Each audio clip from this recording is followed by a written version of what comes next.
Sa palagay ko, kahit ano pang mag-recant dyan, kahit ano pang mangyari, kahit si Gutesa man at yung iba pang Marines ay magbaliktaran.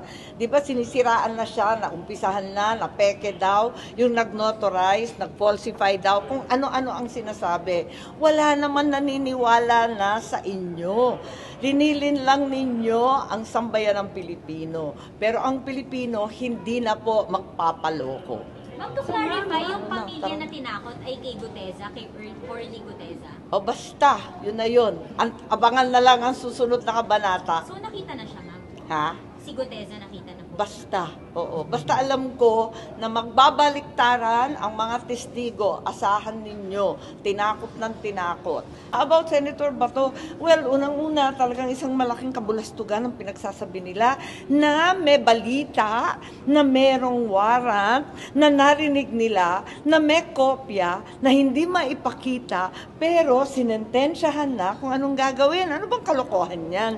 Tapos, ayan, nagpauso pa na hindi magkasundo yung kapatid.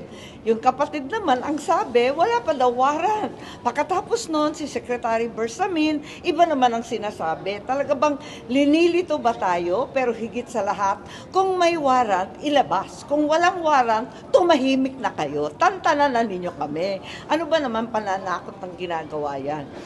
First and foremost, ang DOJ, parang nakalimutan ninyo na sinabihan na tayo ng Pangulo ni Bongbong Marcos, ang ating presidente, na walang jurisdiction ng ICC dito sa Pilipinas. Di ba sinabi na yon?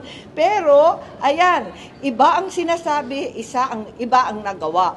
Bakit? Nadampot bigla si Presidente Duterte. Kaya't eto nga, andito na naman, without any formal request or communication, either from the ICC or the implementing Interpol agency, the DOJ is so eager to resurrect the same illegal mechanism it utilized against the former President Rodrigo Duterte. Let me remind the DOJ, before any Philippine authority can surrender, extradite, kung ano-ano pang mga terminology ginagamit para lituhin tayo,